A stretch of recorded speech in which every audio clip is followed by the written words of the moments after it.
This video will review igneous rocks, part of Chapter 2 and Regents Earth Science. Igneous rocks are any rock that forms from molten lava or magma.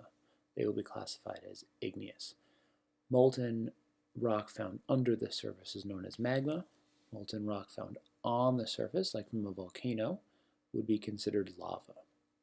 All igneous rocks have minerals as their component. As the molten rock cools, minerals will begin to recrystallize. The longer it takes for the mineral to recrystallize, the larger its crystals will be. So therefore, rocks found under the ground will be slow cooling and be classified as intrusive. Ones on the surface cool quickly. They are known as extrusive. Those intrusive rocks have large crystals to them. They took longer to cool. Extrusive rocks have small crystals. The minerals that make up the igneous rock give it its characteristics. If a rock is formed from dark minerals, it will form into a dark rock. If it has light minerals, it will form a light rock. And we'll see that when we get to the reference table. So if you look at the igneous rock reference table chart, it's complex. It has a lot of areas to it. Let's focus first here on the top part where we have the igneous rock names. In that area you can see their crystal sizes, their classification for texture, and whether or not those rocks have gas pockets to them. You can see the big division top to bottom there on intrusive versus extrusive igneous rocks. So the ones up here on the top above the line are extrusive. The ones down in here would be known as intrusive. If we look, here are the extrusives and here are the intrusives. If we look in the middle, we can see some other characteristics given, such as color, density, and composition of those igneous rocks. The main task on this chart would be to determine what minerals each rock is made of.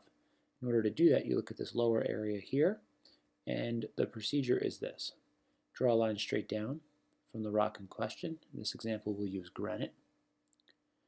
Using a piece of scrap paper, mark off where each mineral boundary is, and then use the scale on the side to measure the percentage for each area. Here's an example of an igneous rock. You can see those large crystals. Each different colored speck here is what we're referring to as crystals. In this example of granite, you can see nice large crystals formed. Granite being an intrusive rock, had lots of time in order to cool.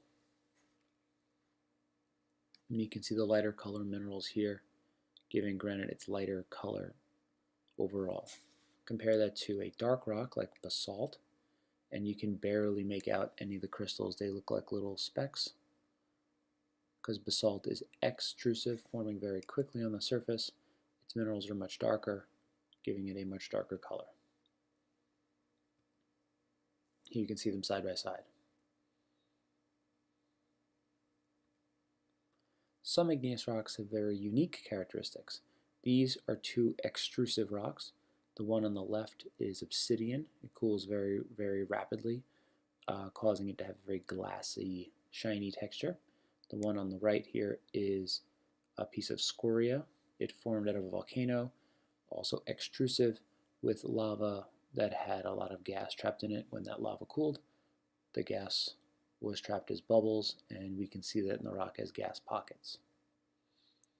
When you look at an igneous rock, you're going to look for certain characteristics, the main one being an interlocking crystal structure.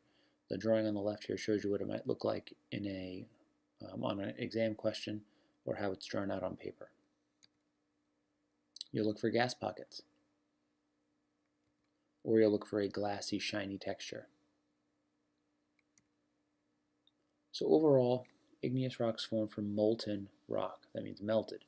They form underground. They're intrusive. On the surface, they're extrusive. And you can see here the intrusive ones have larger crystals, extrusive smaller. You use the reference table chart to figure out its minerals. Igneous rocks are made of, key phrase, interlocking crystals.